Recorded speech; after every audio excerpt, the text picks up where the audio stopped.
And Counselor, it's just about 8 o'clock and we are streaming. So as soon as it turns to 8, you are, oh, it's 8 now. You're good to go anytime you're ready. Okay, thank you. And welcome everyone. I would like to call the BIA Advisory Committee meeting to order. Members of the public are advised that our meetings are webcast live by the City of Hamilton and temporarily archived on the city's website. As well, a reminder that all electronic devices are to be switched to a non-audible function during the committee meeting. I will start the call here. Okay. Jennifer Martin. Present. Rachel Berthwaite. Present. Christine Geisler. Present. Jerry Jarvie. Present. Carrie, sorry. That's okay. Lisa Anderson. I haven't seen her this morning. Okay, Susie Berthwaite. Here. Michael Seibin. And I haven't seen him either. Heidi Vanderkwal. Here. Bender Chung. I haven't seen him either, Counselor. Emily Burton. Susan Penny. Here. And Tracy McKinnon. Here. Welcome, everyone. Okay, Madam Clerk, are there any changes to the agenda? No, Madam Chair, there are no changes to the agenda. Can I have a mover and a seconder, please, to approve the agenda as presented? Moved by Jennifer, seconded by Susie. Okay. Any declaration of interest? I don't see any. Approval of the previous meeting. May I have a mover and a seconder, please? Moved by Christina, seconded by Heidi. Okay. And anybody opposed? No? And we'll move on to 8, staff presentation. Kristen, who I don't know how to say the last name, but Kristen, Huka Boss, can you say your name, please? Courier of the Hamilton Business Enterprise Center is joining us with the update of the Hamilton Business Center program. Welcome. Please pronounce your name. You did awesome, Counselor. It's Hugenboss. That's perfect. That's great. Wonderful. Thanks everybody for having me. This is great to see everybody this morning. It's been a couple months, so thank you for having me.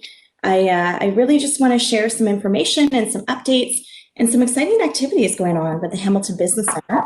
So bear with me here for 1 second, and we're just going to share if I can. Angela and everybody, can you see that presentation? Yes, that's perfect. Yeah. Awesome. Okay. So I just wanted to, again, thank you for having me. And today I just wanted to start off just with some background because there are some new faces around the table. For those who aren't familiar with the Hamilton Business Center, we help entrepreneurs and business owners as they're starting, growing, and very much so through these challenging times as they have questions and need to pivot and adapt their businesses.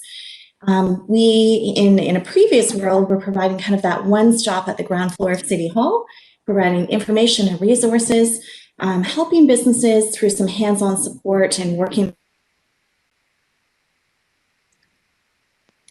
Oh, Kristen, we've lost your audio. Is it okay now? Oh, yeah, it's back now. Okay. All right. Just keep me posted. Flag me down if that goes for any reason.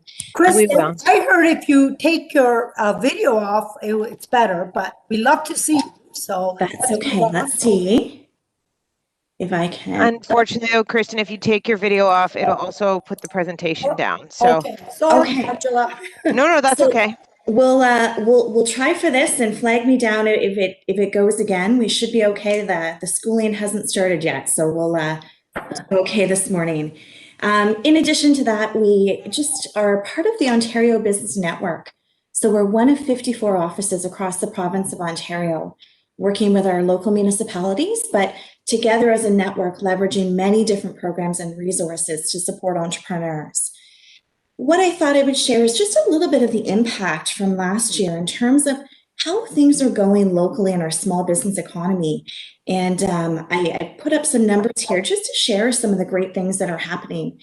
I really want to reiterate as much as we're seeing and we're worried about our businesses, we've seen a lot of success in some of the resources and supports and service offerings that we've been able to help.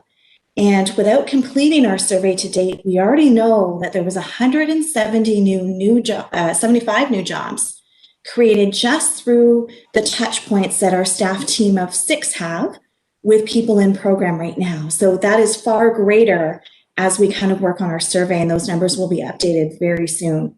In addition, during this economic downtime, we saw 155 new businesses start in Hamilton. And I know through working through some of the BIAs, we're seeing some ebbs and flows, and we're seeing some close as much as we're seeing some open. So we're seeing a lot of new opportunities, and we're seeing businesses pivot, and we're seeing businesses help each other. So we're seeing a lot of very positive things there through these very challenging times. What's more importantly, though, is we're seeing some very high uptake for services. So just in the past 10 months alone, there was over 13,000 inquiries. And those are literally businesses calling our team to say, I'm in business, I need some assistance, I'm working on financial programs, how can you help me? Help me work through a business plan. What are some programs and incentives that you can help with? And really our staff coaching through that. The bigger number in looking at this is looking at some of those consultations. In previous years, a consultation with a business is usually about an hour, and we'd average probably 500 to 600 a year. Last year, just in 10 months, there was over 900 consultations with our staff connecting one-to-one with businesses.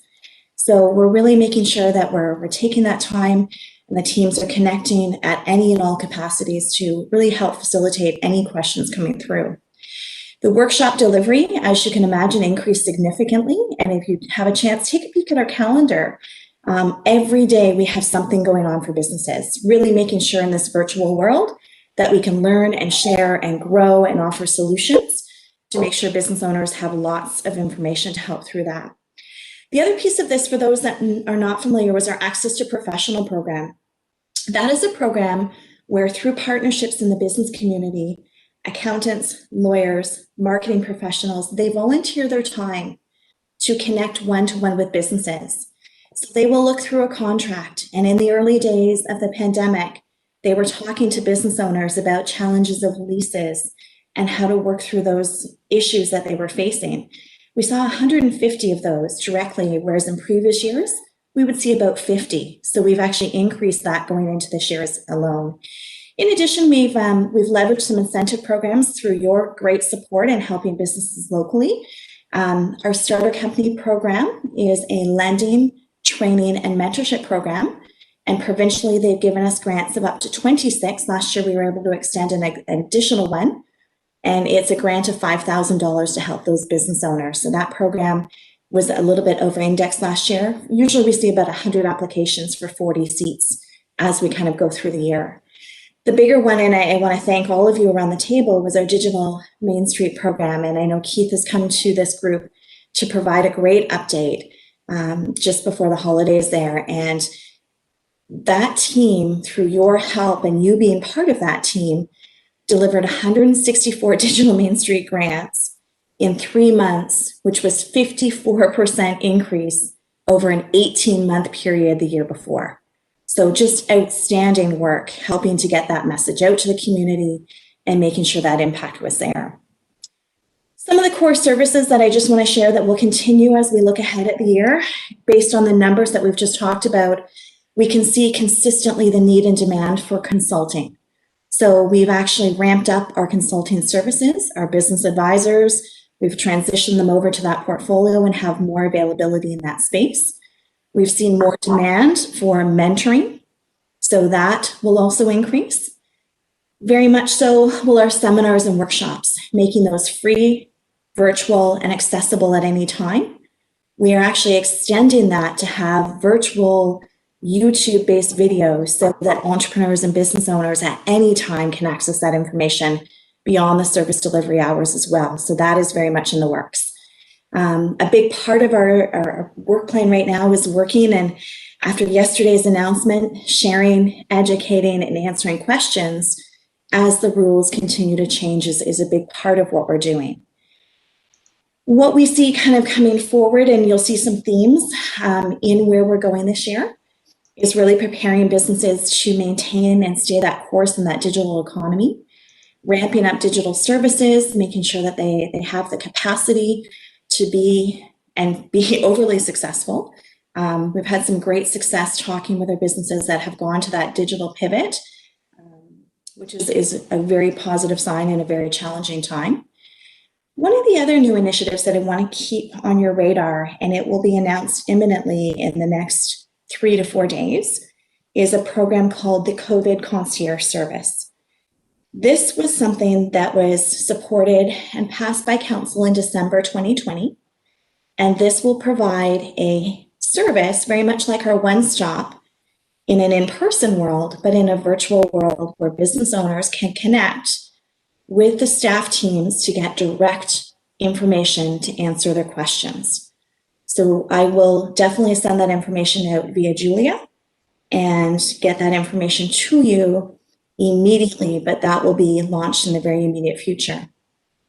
One of the other key programming areas that we've seen and continue to mentor and coach in, and you'll see a new workshop permanently on our workshop schedule monthly, is how mental health will affect not only us as business owners, but our service delivery and our clients. So we've actually expanded our work into that area of expertise and brought in some coaching to really help the mental health aspect of business owners as well. Expansion in the Access to Professional program through the great work of Keith and our digital team, lots of work in the marketing, social media, expansion that way. The other tool that we have disposable and have undergone some training this past year is a new consultation service, diving into some depths with business owners, especially our existing owners, going through some challenging times through a Growth Wheel platform, which is a provincially mandated educational experience for business consultants and businesses. So there are many tools and resources now available that we will leverage through that. And then in addition, making our mentorship abilities to be that live conversational, much as we're talking today. So bringing our live business experts online throughout the month so that we can have an open dialogue and really help our businesses through that. Another exciting day I want everybody to kind of mark on the calendar is typically many of you are involved in our event called Success in the City. This year, the event will be called Resiliency in the City. And this is a half-day international celebration to Women's Day on March the 9th. It will be virtual, of course, this year. And we want everybody and anybody to attend with us this year. This half-day session will really focus on mind, business, and body in terms of how we support, how we stay resilient, how we create business-to-business opportunities. And we're really enthusiastic that this is going to be a great day to create some great energy and keep that momentum and positivity going during these challenging times. So that is going to be launched today. So you're the first to see it. The websites will be open, but an awesome opportunity to share. And we hope some of you will join us for that event as well. Just in terms of some quick programs that might immediately help some of the businesses out there, keep on your radar our Starter Company Plus program. We're continuing to work with provincial partners to expand this program. For those that are familiar, this is our free training, mentorship, support to prepare a business plan, and then micro grants of up to $5,000. I really want to highlight here how important this program is, because if we think back a year, almost to last March, as the city and businesses were in a very, very challenging time at the beginning of the pandemic, the team was actually able to pivot this program, get it online virtually within 24 hours. And at the height of the pandemic, on March 16th, when businesses and things were closing, we still had 21 business owners who said, I want to start my business. I want to forge ahead and I want to do this in Hamilton. And the team was able to actually continue that program at that time, at the height of the pandemic. And we had, of that, 17 business owners who launched last March through this program. So we're seeing some great impact in making sure that this program continues as we kind of navigate these challenging times, which is very important. Some new resources I just want to share immediately, kind of as we're 5-6 weeks into the new year. There's an awesome resource that you can find where Keith and our team has worked to create a digital resource hub. So there are a ton of resources, whether it's building a website or expanding your social media, logo work, you name it. There's over 140 free articles, information, videos that will help businesses be successful in that digital space. So if you visit our hamiltonbusinesscenter.ca, right on that first front page, you'll find our digital hub, which is there for us. In addition to that, we've seen a lot of calls throughout the past 10 months and a lot of interest still very much in that food industry. And I'm pleased to share today, and I will share that out following the media, our meeting via Julia maybe, that we have updated the How to Open a Food Business Guide in Hamilton. Step by step, all of the resources, all of the department contacts have been involved, from public health to licensing to building to our team.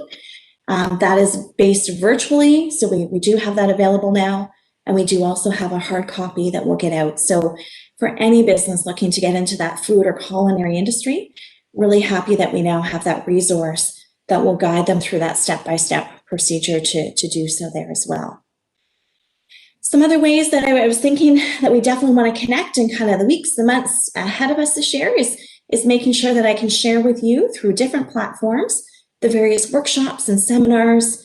I also want to extend the opportunity that if one of our team members can virtually join you, if there's something of interest to your membership, we'd be happy to kind of jump on a call, deliver workshops, and make sure we get that information out there. Continue to connect via our newsletter, and happy to provide information for those of you that circulate independent newsletters as well. The other interesting piece is our team has actually worked with a number of vendors through the Digital Main Street program, and we're actually working on blogs and videos. So we'd be happy to connect with you and get some BIA members to profile in some of that as well, to have some good content there. And then also just looking to connect and keep our social channels connecting with you across your networks at this time. So that's kind of some of the information I wanted to share today. I'm not sure if there's any questions from the group, but it's going to be an exciting, busy year ahead. And these are just some of the great things going on, but really open to the conversations and dialogues, and looking to always come back to you and really understand what you're hearing, what you're seeing, and how we can be part of that conversation proactively to support those business needs. Thank you. Thank you, Kristen. And I'm sure we have some questions. I think it's great work. So thank you. Did I see Christine's hand up, or any question, anybody? Counselor, it looks like Rachel has a question. Okay, Rachel? Thank you, Counselor. Thank you, Kristen. That was a really informative presentation. Great stats, very positive, which is fantastic, and really shows the need for the services you're providing, which is great. I would love to work more closely with you, just to help promote some of those things with our members, so they are aware fully of the services that you offer. I used to be signed up for the newsletter, but for some reason I'm not getting it anymore. Is the newsletter getting sent out still, or is that? The newsletter is going, Rachel, so we can definitely look into that. It transitioned this fall over to MailChimp. So there's a different platform there, so I can look into that issue. But we'll make sure that everybody on this call, if everybody's, so be it, we'll make sure everybody's on that listing, just to make sure that the information is going out, because I really want you to be the first to help us share that and get that information out to the networks. So I'll double check that for you today. Amazing. Thank you. And if there's anything that we can, I mean, I don't want to speak for everyone here, but I know me personally, if you ever have, I mean, usually we share some of your social media posts and stuff like that. So we just, if that's okay, steal them and share them. But if there's graphics or things like that that you want us to share, we can open that in newsletters too. So feel free to send any information our way. Awesome. Thanks so much, Rachel. That's awesome. Thanks for your support.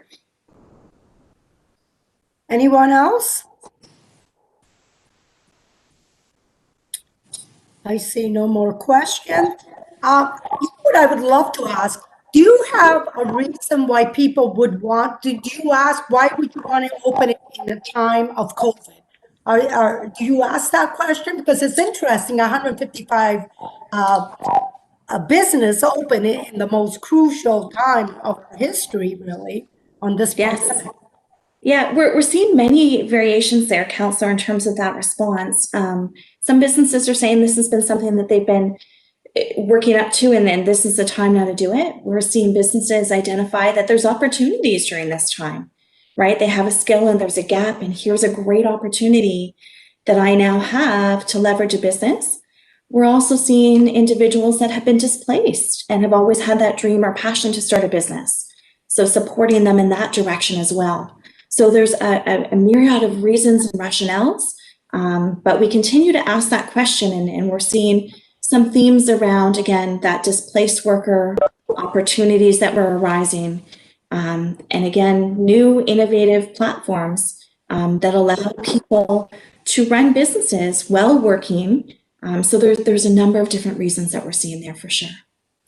Good to know. Thank you. Anyone else? Well, thank you very much, Chris. We're looking forward to this good news. You can come anytime and give us all the good news. Awesome. Thank you so much, everybody. Great to see everybody. Stay well. Thank you. Thanks, Kristen. All right. So we have a mover, seconder to receive the presentation, please. Moved by Jennifer, seconded by Rachel. And thank you. And there's no opposition, so it's passed. And thank you. 9, discussion item. Ontario Business Improvement Area Association Conference 2021. And we will have Carrie, would you like to provide an update, please? For sure. So the conference has officially moved. You should have all gotten an email, so it will be in September.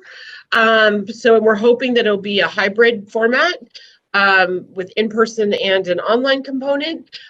Stay tuned for in April. There's going to be a professional development series that's going to be 4 sessions online, virtual sessions that will come at a cost, but it will be kind of a chance for us to just kind of see each other in even though a virtual format. And then it's all targeted to basically wellness and what we can do as BIAs during the pandemic.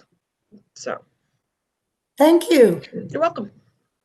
We would need a mover and a seconder to approve the item 9.1, please. Heidi Susan. Thank Moved by you. Heidi. And there's nobody opposed, so we'll move on. Thank you, and it's carried. 9.2, Mayor's Task Force on an Economics Recovery Report. I will have Julia and Carrie. Carrie, would you please provide the committee the highlights? So I'm just going to share my screen. Can everyone see that okay? Yep. Yep, just put our face right to the screen. Okay, I'll zoom in. So I'll start, and then Carrie, if you wanted to jump in. So as I mentioned at our last meeting, I talked about the Mayor's Task Force on Economic Recovery and ultimately the report that had gone forward at the December 9th General Issues Committee. So this is a 54-page report that was authored by all of the different working groups that sat around the tables at the Mayor's Task Force for Economic Recovery. So there were 7 different working groups that were formed from the different sector representatives around the table. And as we know, around this table, Carrie was our representative. And so what we wanted to do today was actually go through the report. But before we start to do that, Carrie, did you want to give any sort of background on who was in the working group and sort of the lens that your group took for your action items? So we were combined with not-for-profit. So it was Kelly Duffin from Goodwill, hospitality. So Aaron from Otherbird, and Patty Hall from the Stony Creek Chamber of Commerce. So we were small business, restaurants, main streets, and nonprofits. We were a very efficient working group. We came up with our challenges quite quickly. Thank you for your feedback, because I came in with a very solid list. And then we went through quite quickly what our challenges were and what we thought were quick wins and what we thought were things that should be addressed over time. And so I think before we jump into the specific recommendations, it's important to talk about some of the guiding principles that the entire task force took through all of the different sectors. So there was a climate lens, there was an EDI lens, so equity, diversity, and inclusion, and then there was a labor lens as well. So those were the key driving factors that were common across all of the working groups. But then as we go into what the specific action items were for working group number one, obviously we're number one, we're the best. It is focused towards small business, restaurants, Main Street areas, and nonprofits. So I wanted to go through this very quickly. There are about 3 dozen recommendations specific to this group, but I just wanted to touch on them very, very quickly. And then I also want to reiterate some of the steps that are being taken to implement these. So some of the solutions, I'm not going to read the challenge and opportunity column, but I just want to talk about some of the solutions that tie into those challenges or opportunities. So the establishment of a small business tax class as permitted by the province of Ontario. I know this is a question around the table. So to let the group know what is happening with that specific action item, there was a motion already passed in December that is requesting staff to look into this, to look at best practices, and to report back to council. And that should be happening within the next few weeks or months. And so there's already direction for us to move forward with recommendations as City of Hamilton staff. I will ensure that I am flagged on that report and I will share it with the group. I don't know how in-depth that will be, but it's already underway. So I did want to confirm that with the group. Creation of a hardship grant and micro business relief fund. There are some funding models that do exist through the Hamilton Business Center, and actually Kristen being here today was extremely timely because she touched on some of those. And there are additional grants that are coming down through the federal and provincial streams, which we will be sure to share with you. So we are working at the city level to look into this, but we want to continue to share that information. There's actually a federal announcement this afternoon that I will touch on in my updates. The next solution would be to utilize, promote, and expand not-for-profits or social enterprise granting programs through the Hamilton Business Center. That is being investigated by staff at this time because we are very business focused. And not so much in the not-for-profit realm. So further updates to come on that. A policy update that the group identified would be waiving fees for new businesses being set up, reviewing all fines, fees, interest, and penalties, and capping business license fees for 5 years, working with businesses on solution to be more open for business, and lowering or eliminating the fees for patios. So this is an ongoing task for staff. This is not necessarily a quick win right away, but some things that I can confirm with this specifically are, of course, the Outdoor Dining Districts program was launched in 2020 and will continue in 2021. Not a permanent solution, but a bridge right now and a temporary solution for businesses. And council did pass a motion again at the December meeting to freeze all license fees and permit fees at the 2020 level. So there is no increase for 2021 as staff investigate this further and make recommendations to council. I do want to let everybody know before I continue to go through that all staff at the City of Hamilton have been directed to, I want to make sure I get this wording right, to create work plans focused on action items from the Mayor's Task Force on Economic Recovery to follow up on the recommendations within this report.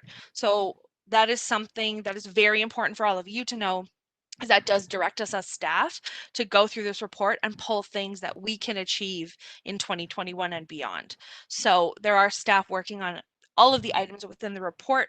We're just going to be looking at working group number 1 today, but there are 7 different working groups, and I do encourage you, if you haven't, to please read the entire report to see what some of the priorities and initiatives were across all the sectors.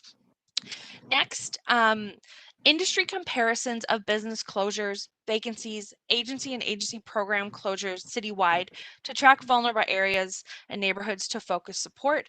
This definitely is something that I will be working on this year as part of economic development, and I likely will be coming to you all later in the year to help us track, some of the vacancies that we're seeing. There's around this table every month, folks are providing new businesses opening, closures. Those are the types of things we want to track and keep proper stats on. And so I will be working to develop a plan with our team, and we'll come to you all as the BIAs, because you're so tapped into your areas, to support that, so that we can get a better grasp on where the vulnerabilities are. And if we can set best practices within the BIAs, then we can ripple that out to other areas of the city. So that will be on my work plan for this year. As we move to the next page, one of the challenges identified is technological challenges. And so the city will be undertaking, looking into collective purchasing of technology for reduction of costs. That will be reported on later in the year, and we will share that information. Providing more public space Wi-Fi. Again, our team is looking at that. So these are some of the key initiatives that will be on work plans in 2021. And everybody has a library within their area. So some of these things will absolutely benefit every single BIA, which is fantastic. We also want to build on existing community supports. So the Digital Main Street Initiative, Green Venture, Green Bright refurbishment for computers, engaging tech and tech fire sector stakeholders to come to play at the table, and how can we better leverage the supports that they offer. This action item is going to push the city to work better with our community partners. So there are some tables being discussed, and what I will say is there are 2 more meetings of the Mayor's Task Force on Economic Recovery as a follow-up to this, and after the approval from council. The next one is this Thursday morning at 8:30, and I'd be happy to share the link on that. But we're going to talk about some of these initiatives and these solutions that have been approved by council, and how do we continue to move them forward. So council unanimously supported this report back in December, and unanimously supported all of the motions, some that I've already highlighted, but I will go through all of those. We're also really going to build on the city's intelligent community plan and continue to push that. We have been a leader in this field the last 5 to 7 years, I believe, and we're going to continue to be a smart city and to expand our sort of influence within the world on that. There is a piece specifically on supporting small businesses and not-for-profits, and so this is quite a significant action item, but I think it's really important to outline the 8 strategies in here. So maximizing participation at the federal and provincial levels. And we have been very engaged with our provincial and federal partners, as have other city departments. Tech assistance by helping less tech savvy business owners quickly scale solutions. We have dedicated staff in the Hamilton Business Center. You've all met Keith, he's fantastic. That is one of a few resources that we have at the city level to help and work one-on-one with our businesses to help get them that next step on their digital platforms.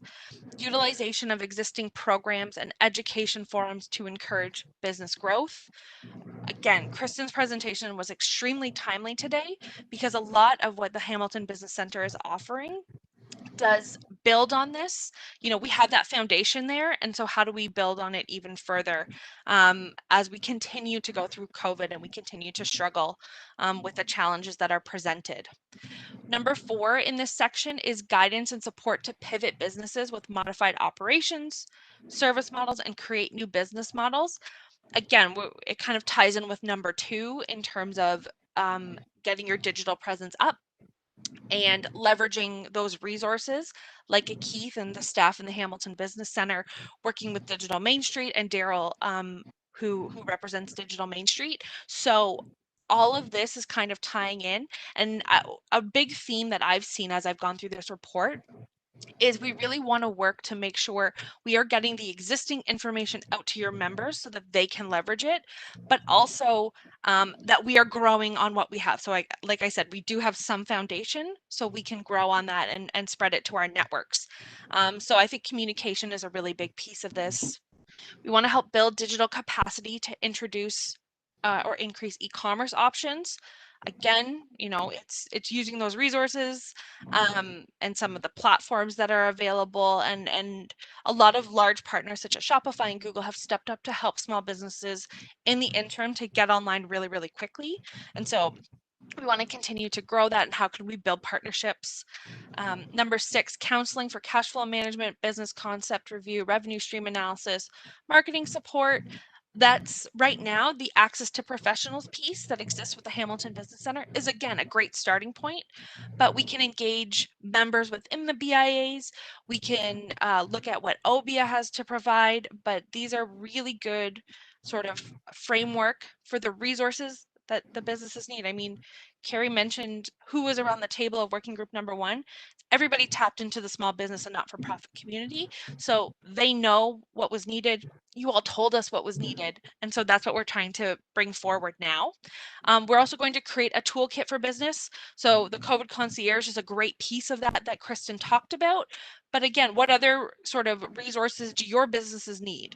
How can we help better communicate COVID requirements? And we've worked with IPAC, the Infection Prevention and Control Team, to get graphics and things out and to help to communicate what the requirements are for COVID. But beyond that, how can we continue to help? And then tax relief strategies as well. So that was a really big one, but I think that is one of the most important ones because it highlights so many key supports that are needed for small businesses, for main streets, and for not-for-profits. So that is a really big one, and we are all involved with that within the City of Hamilton and economic development. Going forward, we really want to ensure that the city is a leader with social and local procurement and working very closely with our not-for-profit partners.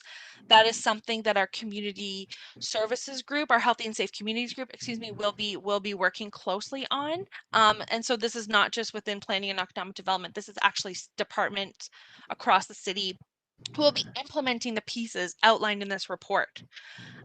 As we continue throughout the action items, and working group number 1 will say, Carrie said that they were efficient. They had the report in first, and it, I think, has the most action items of any other group from the task force, which is fantastic. It gives us a roadmap to support you and to support your members. So I'm going to continue going through.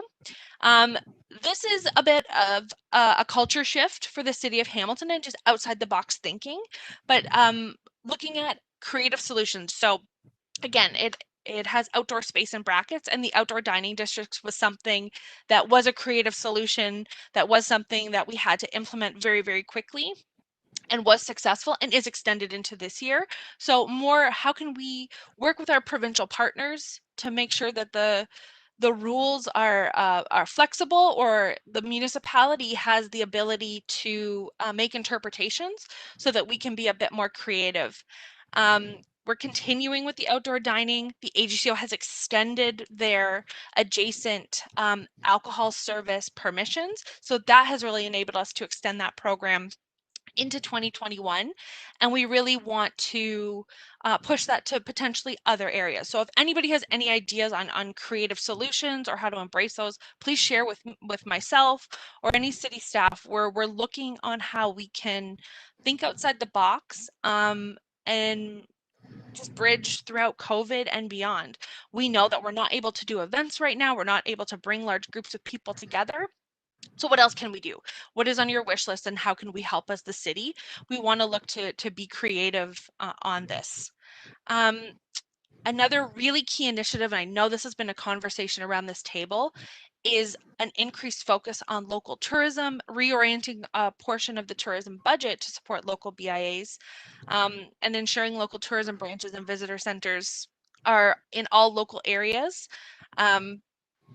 Excuse me. So as a piece of this, there was one of the motions that was passed at council specifically mentioned on December 9th that the commercial districts and small business and tourism Hamilton marketing teams provide enhanced focus on supporting local tourism and local businesses within their existing budgets in 2021.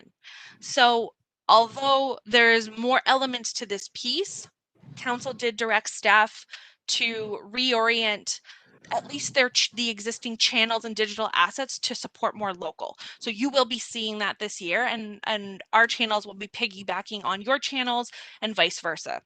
So something that the Tourism Hamilton team will be looking at much more in depth with respect to their budget, but I can tell you what council has done to date and how that will affect you going forward.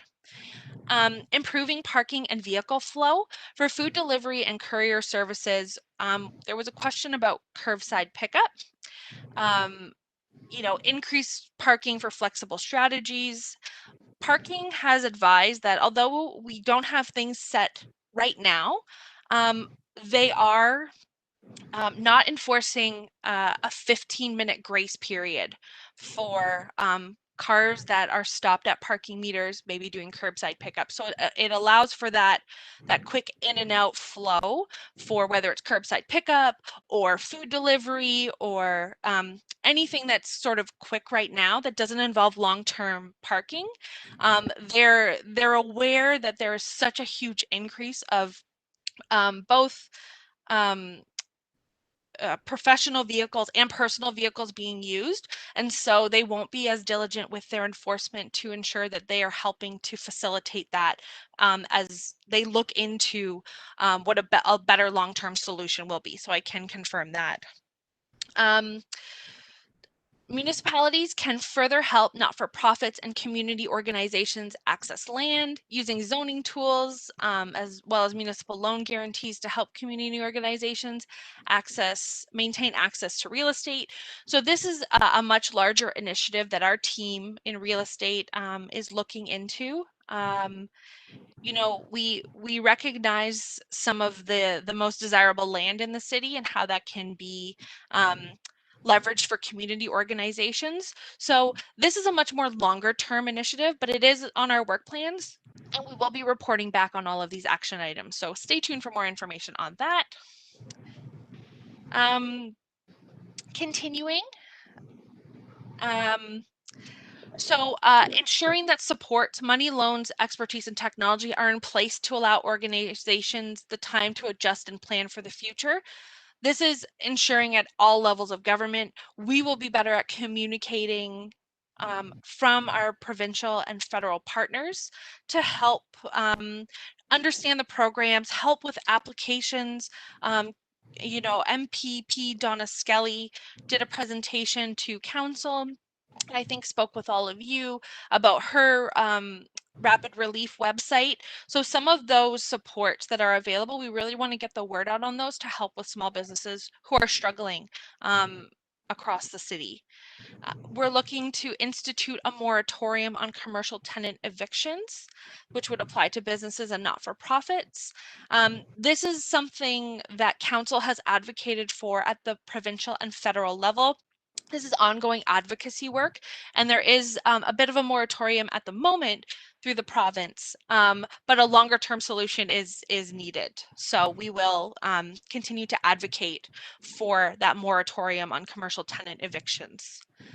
We want to ensure that government and private sector leaders view not-for-profits, charities, and social enterprises as equal partners, creating a future that is prosperous, equitable, and has a strong social fabric by ensuring seats at decision-making tables. Of course, this is the not-for-profit lens focused, but is extremely important to bring in all of those players from all different sectors and industries to have an equal voice and to ensure that, like we talked about the key themes, the climate, the EDI, and the labor lens, all of that is so important throughout this. So this really speaks to that. And then the availability of food has been critical during COVID, ensuring a sustainable food system, which is vulnerable at the moment. You know, again, engaging with our provincial and federal partners, working with our food sector representatives, and ensuring that those supports are available across the city of Hamilton. So that is ongoing work of our team in healthy and safe communities, but in across the whole city of Hamilton. So that was really a lens from the not-for-profit, but is so important across all. Again, as we focus on the social supports that are needed, we all have had these conversations about mental health and the impact that even the lockdown is taking. So we really want to communicate and ensure availability of supports, but also training for staff. So if we can train people, then we can offer more of those supports. And again, for the not-for-profits, looking at incentives for staff to get to work. This this action item is sort of seen as a thread throughout a lot of the different sectors within this report. But talking about recreational passes, getting people outside, reducing the cost of transit, making transit more accessible, really that mobility piece is very, very important, and providing folks with the resources that they need to be certified, to support a little bit better, and to really be, again, we want to set people up for success to provide supports across the city. And then we really want to ensure that there is a direct connection to the health and well-being of the community and the economy when you know, folks with disabilities or from racialized communities, below the poverty line, women, newcomers, and youth we really want everybody to have equal access to employment, employers, which really adds to the economic benefit. And this really engages, again, our healthy and safe communities teams, Workforce Planning Hamilton, all of our NFP partners, and even the Hamilton Immigration Partnership Council. In Hamilton, we have such great foundation, and we can really advocate to various levels and various organizations at the provincial and federal level. So we really, again, that EDI lens is so important, and we want it to be equitable and fair across uh, anybody in the community who's looking for a job and wants that access. And then investing in construction and infrastructure spending to help get people back to work and expand skilled trade opportunities, moving timelines up.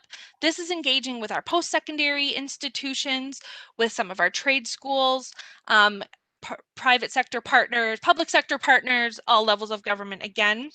But we really need to put that investment into these opportunities to continue to grow that, so we really are equitable across all different industries.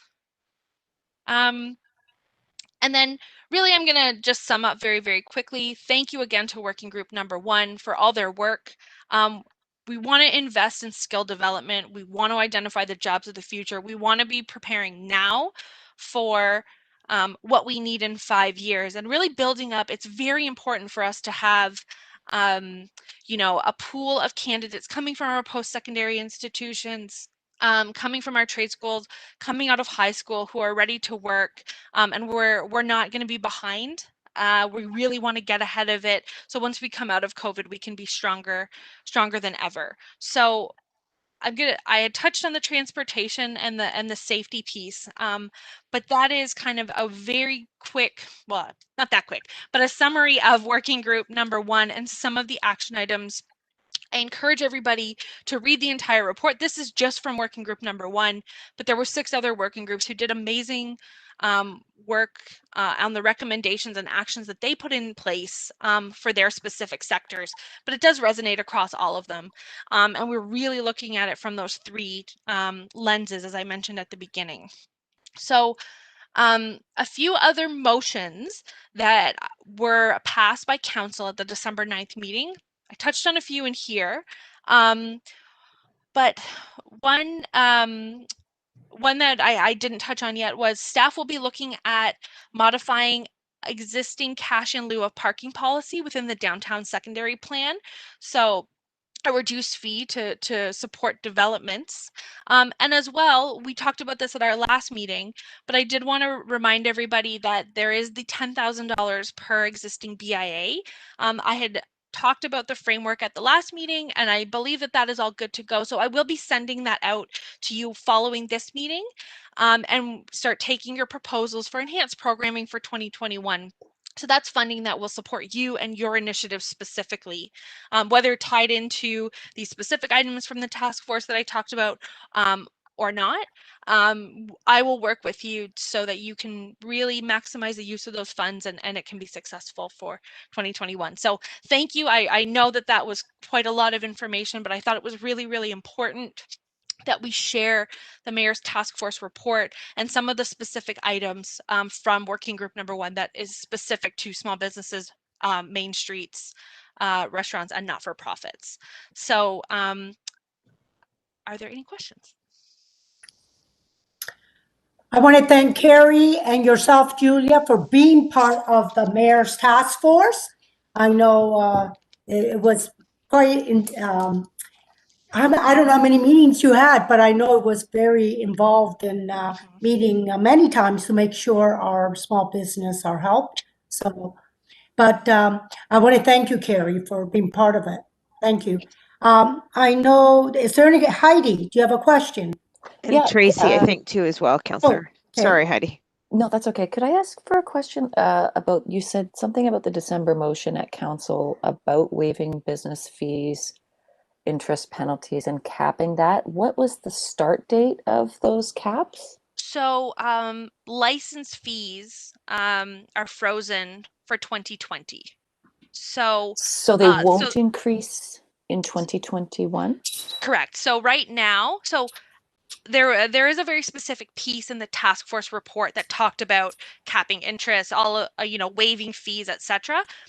Staff are looking into that right now, so that hasn't come to fruition yet, but a very quick win, something to help businesses, was business license fees, permit fees such as film permit fees, other permits are capped at 2020 rates, so they will not increase for 2021 at this time. There will likely be more to come, but right now that was the very quick solution through a motion that council passed to support business. Okay, and I'll just let you know that our business license fee did go up for 2021, so I'm not sure whether that was a miscommunication between the motion or because our business license renews on like the 5th of January, whether it just wasn't in place yet, but it did go up by $220. Okay, so why don't we take that offline and look into it? I'm not sure if I looked at the motions this morning, so it did say it. So let me reach out to you offline, Heidi, and we can look into it, and I can get a little bit more detailed information.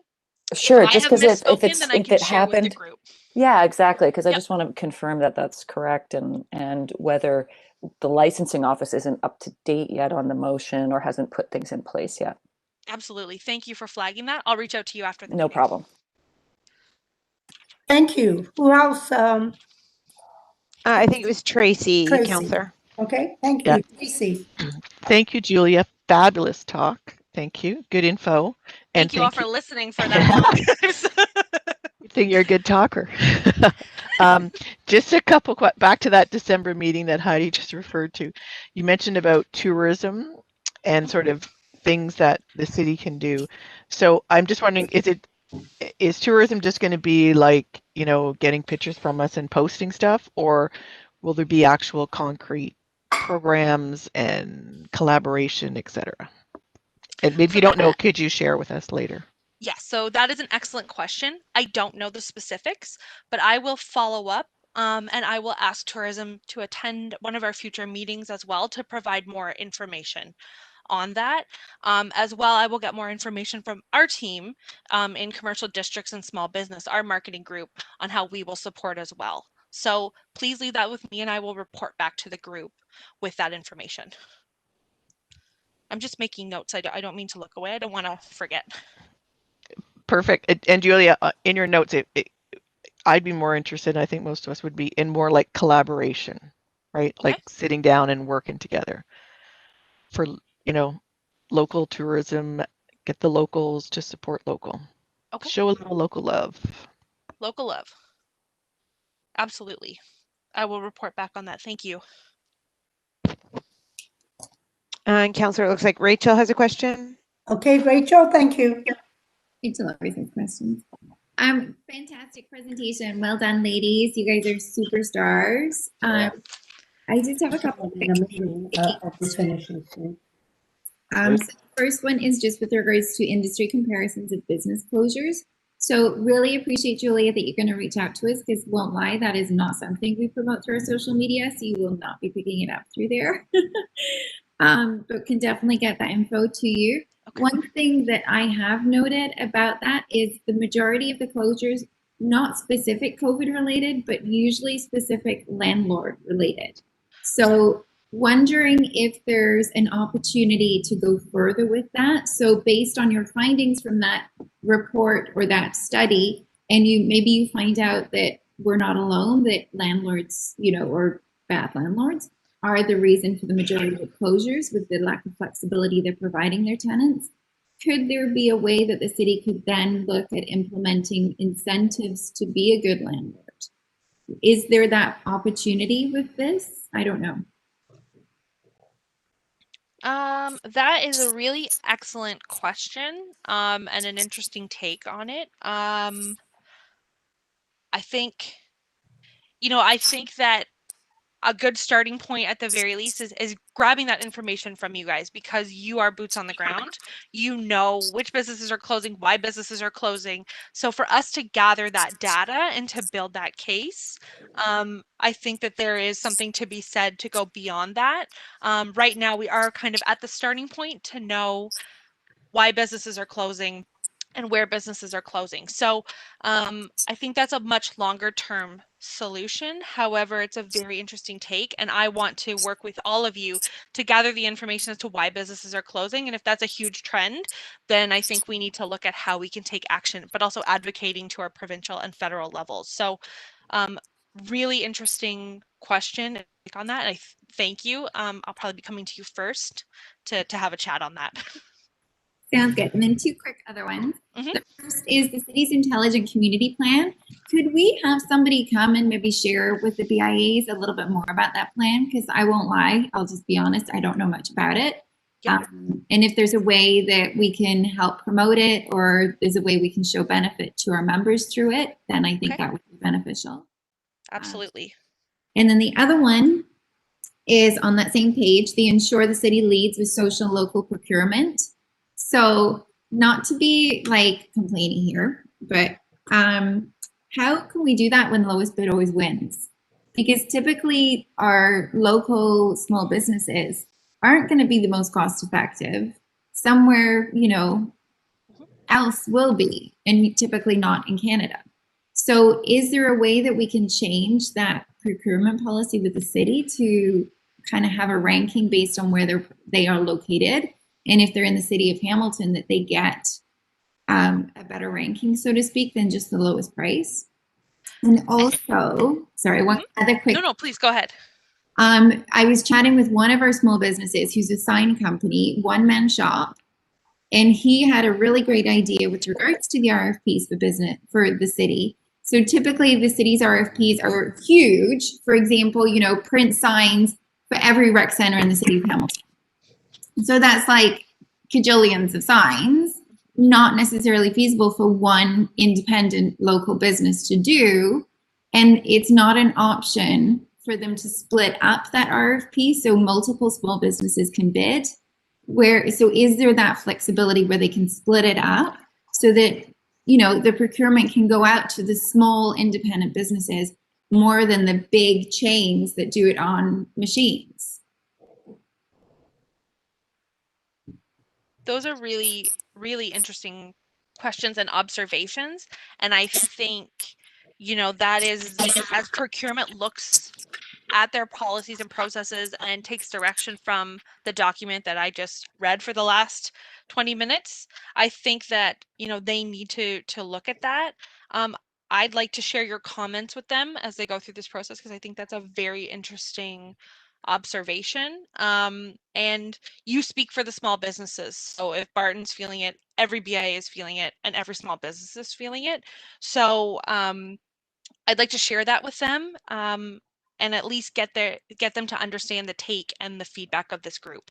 So please let me take that to them, and I will have them come back to speak to you, or I will provide a report back just on what the process would be to make those changes and those updates. Thank you for that take. That's really, really interesting.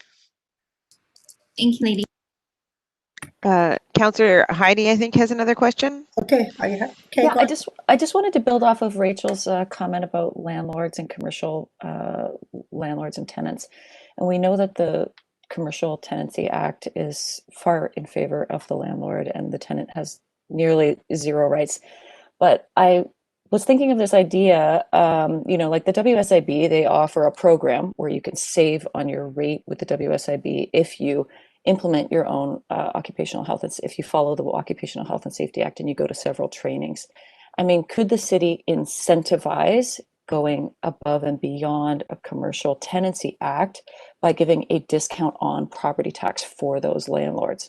So like a 5% rate reduction on their property tax if they go above and beyond the Commercial Tenancy Act by working with their tenant, or whether it's having a realtor or somebody reviewing their tenancy before and making sure that it's maybe fair. It's just an idea. It's a sample of what, let's say, the WSIB, their incentive of doing that is that if everybody has a better health and safety program at their workplace, they're going to have less claims.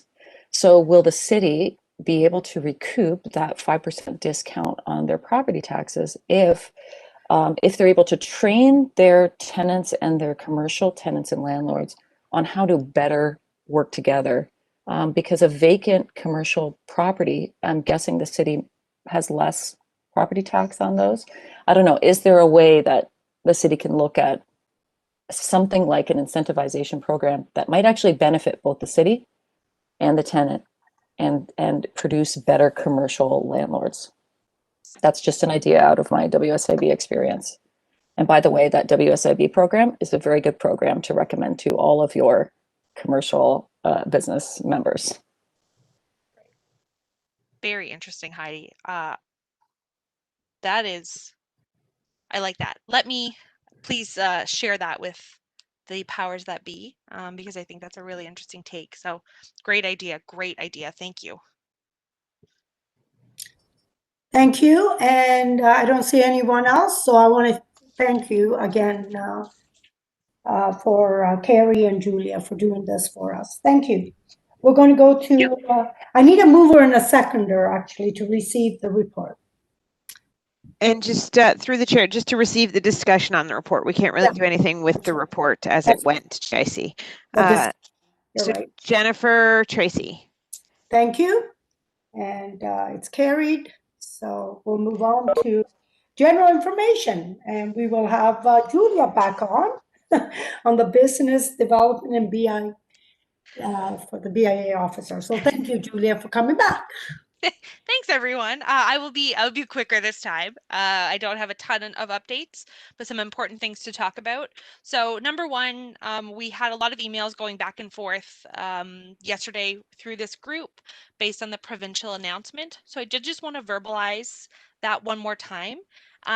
So based on the province of Ontario's announcement from yesterday, the stay-at-home order is in effect until Tuesday, February 16th, at which point every region in the province, except for 3, will move back into the framework, the colored framework documentation.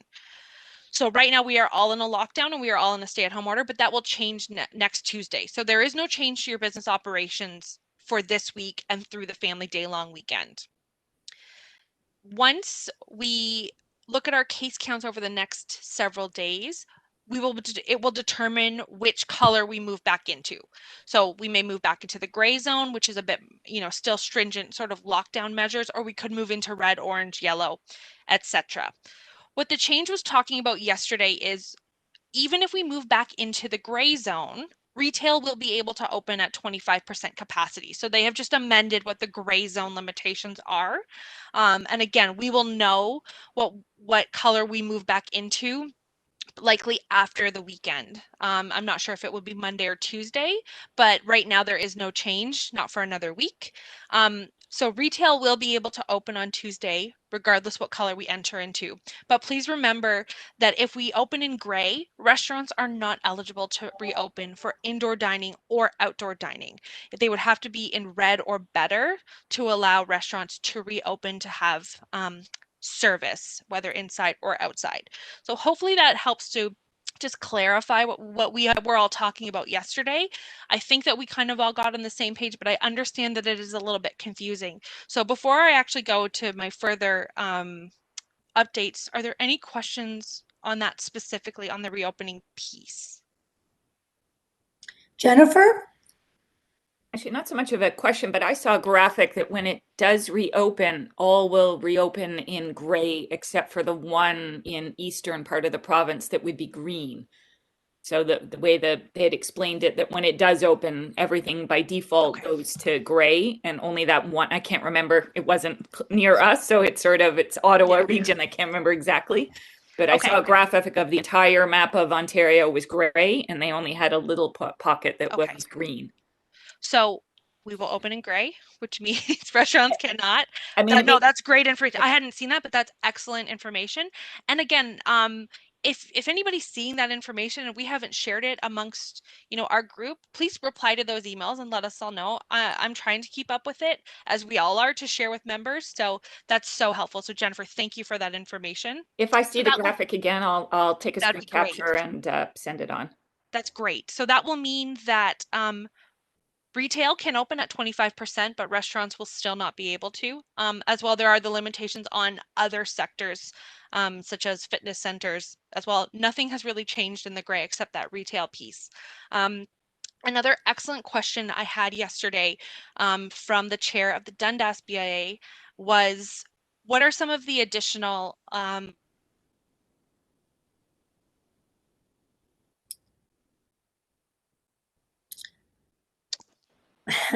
Julia? Oh, we lost you there for a moment, Julia. Oh, no. Just after you said the question from the Dundas BIA. Okay, I'm going to turn my video off. Is that okay to maybe help? Oh, absolutely. Okay, so sorry, I had video off, but I am still here. So, so a great question from the Dundas BIA chair. Tara asked, what will the additional expectations be from the city of Hamilton? So right now we are requiring screening questions at every business, every customer or client that comes in to be screened. I have flagged this with the IPAC team, and I think I received a response this morning, so I will go through that. But we expect likely later this week.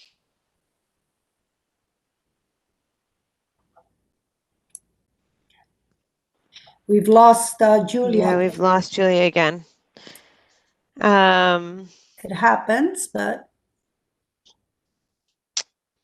Well, I'm not certain. I still see her, like she looks like she's still connected, Counselor, but obviously we can't hear her. So maybe do you want to move on? I don't know how much more she had to share. So we could go on to statements by members, and then if she comes back, we could go back to her if that works for you. Okay, I think that works great. We'll do that. Yeah, So, absolutely. And we won't have a move or a second to receive it. No, we can just move on and then come back. I apologize. I think I'm she's back. Okay.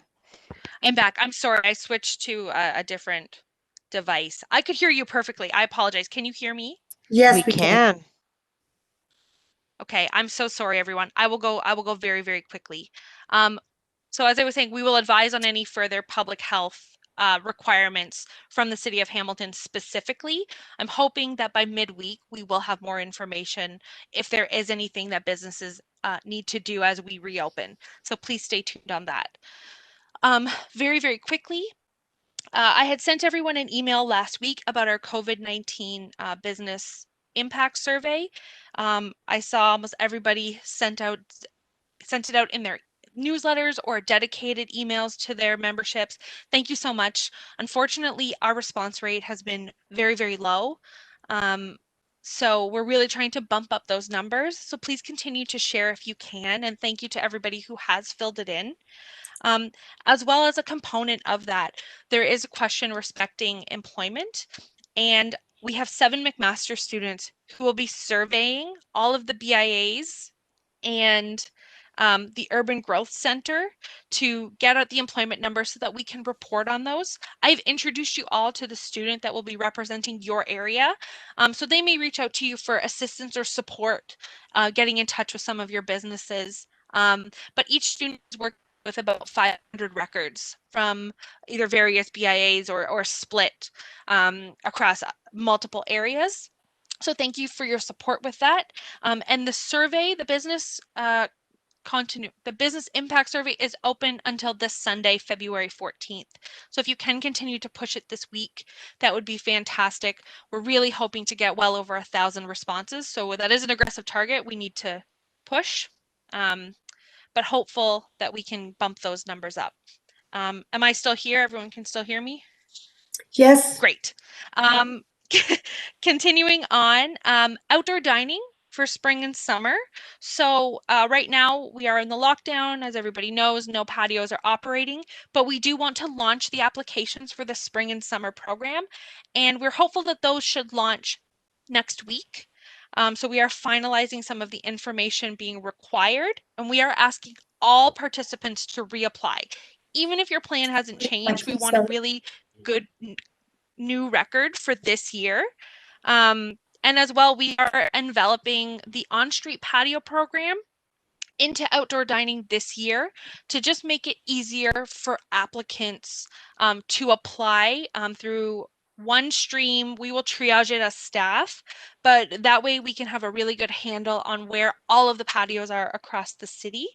A reminder to all of you that any requests for patios on municipal property, so whether it's an on-street patio, a pedestrian bypass, or just on municipal property, the BIA will be required to endorse all requests, all individual requests.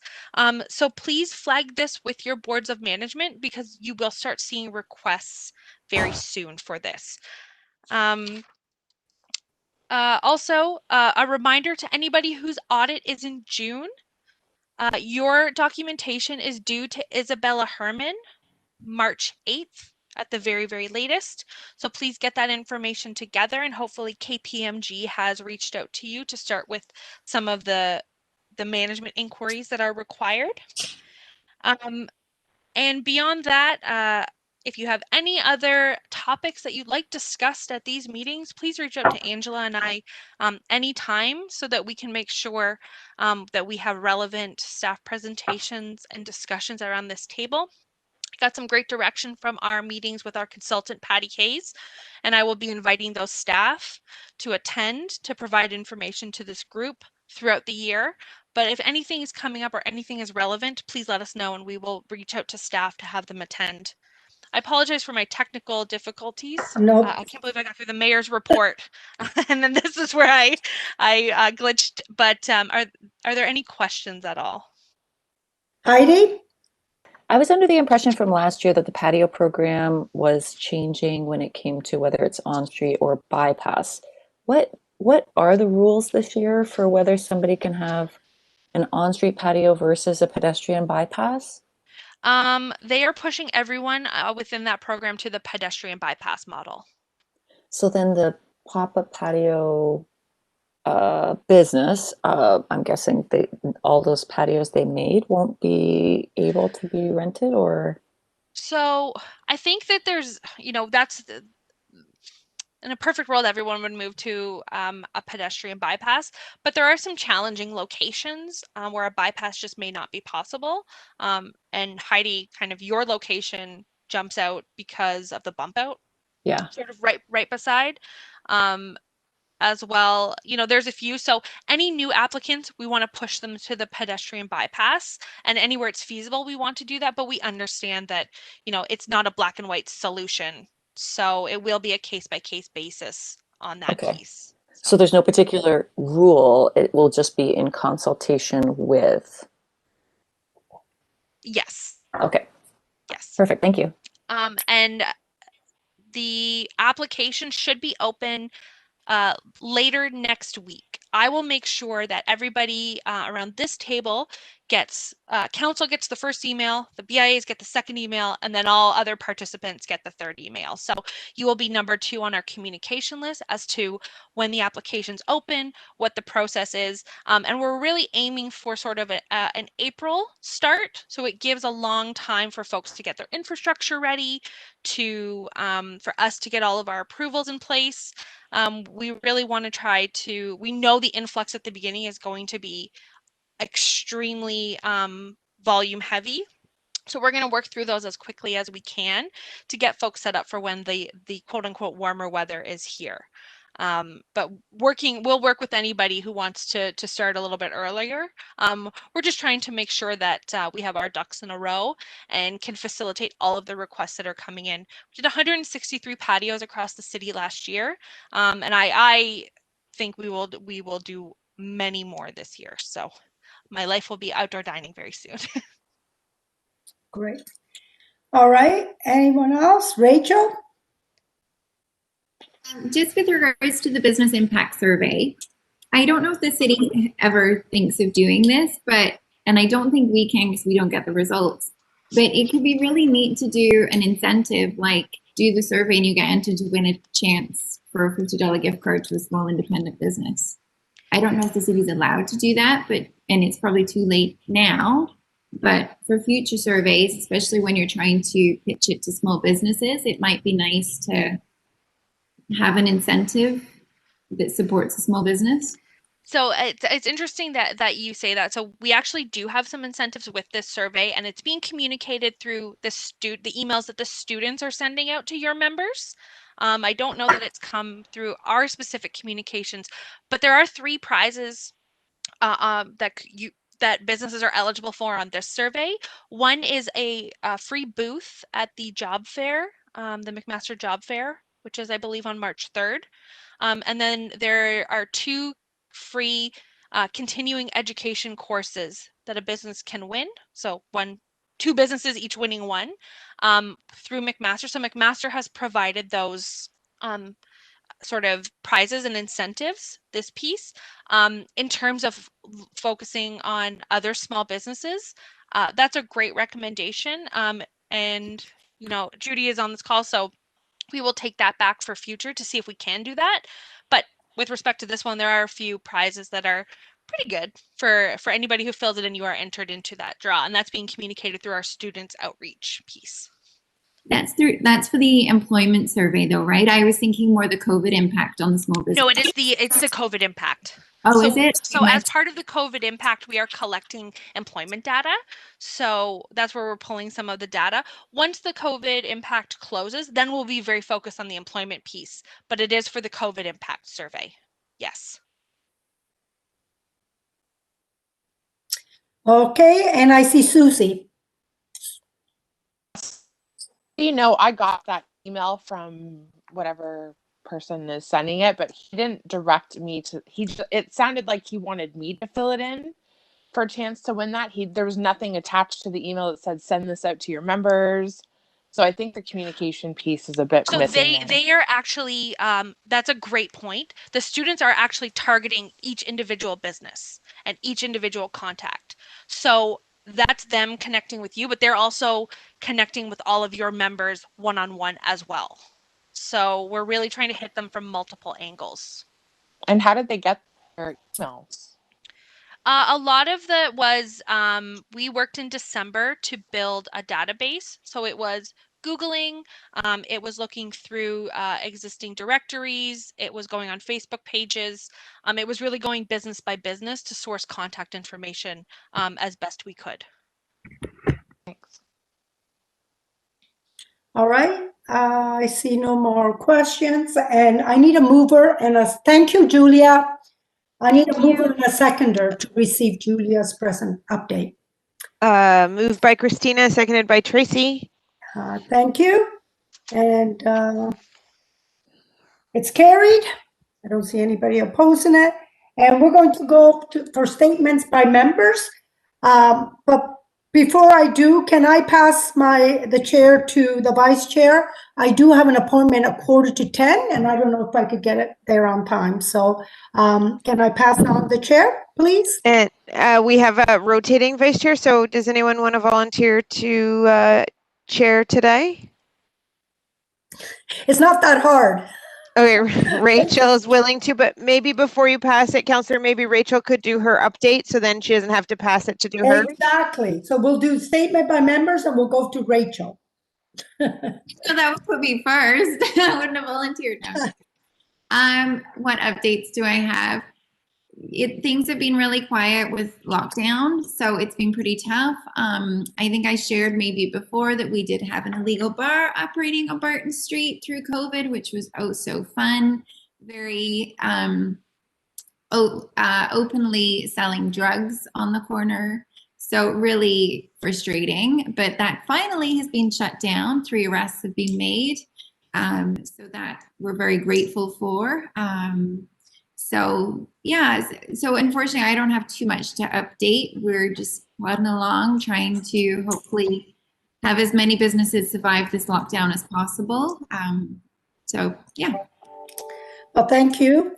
And thank you, Rachel, for the update and for taking the chair. So thank you. Have a great day, everyone. Bye. So Thank you, Counselor. Thank you. I'm gonna make my life easier if it's okay with Angela and go through on what my screen is, because I know I won't remember alphabetical order. Absolutely, whatever works best for you. So, and now everybody moved. Susie, you're next, if that's okay. I don't really have too much to say. Things are quiet right now. We are working on some big projects for this year that hopefully I'll be able to announce next month. We're just looking for approval at the board meeting tomorrow, but should be pretty exciting once we get them going. But other than that, don't really have too much to say this month. Thank you. Heidi, I have you next. I really don't have much to report at all. We had our AGM, and other than that, it's very quiet on the street. Awesome. This is going to be quick. Christina. Hey, sorry, just had to unmute myself. Yeah, same as everybody else. Pretty quiet on the street. We are still working on our virtual alternative history tour based on Little Africa, especially now that it's Black History Month. So hopefully we'll have something shortly to present to our board on that. And Candy Works relocated to 605 Concession Street, so they're in a bigger space. And she's all moved in and opened up already for curbside pickup, which is great. And new bookkeeper, just working with our new bookkeeper, and we're getting a couple of new board members. So, but other than that, it's just planning, and hopefully we'll have some announcements on adjusted events for the year coming up. Awesome. Jennifer. Hi there. Yeah, same as everyone else, sort of in the planning and prep. We've been working with some businesses on the plans for the patios, which is great that that's opening up soon because some want to get the jump on it. We've had some meetings, group meetings to work on our social media and as a whole BIA to work. So that's good. Getting busy, trying to figure out what we're going to be able to do about the market this year. So a lot of planning, and we do have a new business opening, kind of fitting. It's a psychologist opening up. So that's all that's going on in our area. Thanks. Lisa.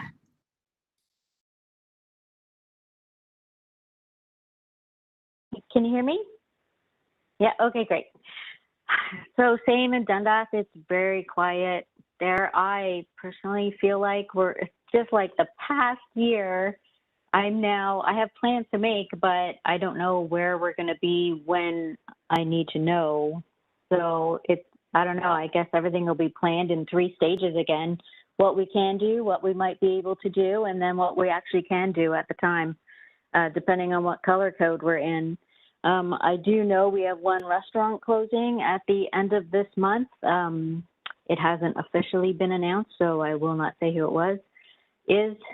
And that's about it for now. I guess just sitting and waiting for the 16th to see what color we're going to be in. Awesome. Thank you. Ottawa Street, Emily.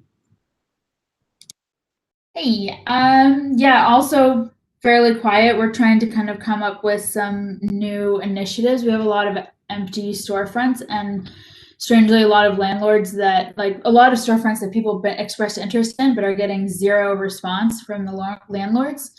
So we're just trying to come up with different things to do with that. We have a new board member. I think he just joined us though, who's very into art initiatives. So he's kind of wanting to start the idea of refreshing all of our murals and then doing like art installments in our empty spaces. So hopefully that actually gets traction and happens. And then we also jumped on board with the theater group, and they're working on a script for like kind of looking into our like past as like a textile district. So that'll be exciting to see where that goes. So that's pretty much it. Nice. Tracy. Same as everyone, just sort of working, planning, and trying to be flexible and fluid and anxious to hear what happens on Tuesday, but still somehow quite busy. I don't know how. Okay, that's it. Awesome. Susan. My video is being all blinky this morning, so very similar to everybody else. It's very, very quiet in town. We do have some new businesses opening. We've had 2 new health businesses open in the last month, or one that's about to open. We have a new bridal salon that's opening at the beginning of March. It's making Waterdown a bit of a bridal destination, which is interesting in a time when the big weddings aren't happening anymore. But glad to see that one of our prime corners is going to be taken up with that. And Michelle Mybell moved into a beautiful new building. So as I said, we're a bit of a destination now for that. And we have 2 new board members that have been nominated by our board and hopefully will be official by the end of March, and very much pivoting day by day with our farmers market planning. Yeah. Thank you. And then I have a phone number. I don't know who's behind the phone number, if it's a BIA. Oh, that's Lisa. Okay, cool. So I think that's all of us, right? Yes, I do think so. Perfect. And then we just move a motion to end. Is that correct? We need to just receive the updates and then a motion to adjourn. Awesome. So can I have someone to receive the updates, please?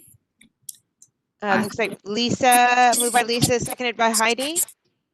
Perfect. And then a motion to adjourn. Excellent. So Christina and Susie. Fantastic. Thank you all. Thank you, everyone. Bye, everyone. Have a good day.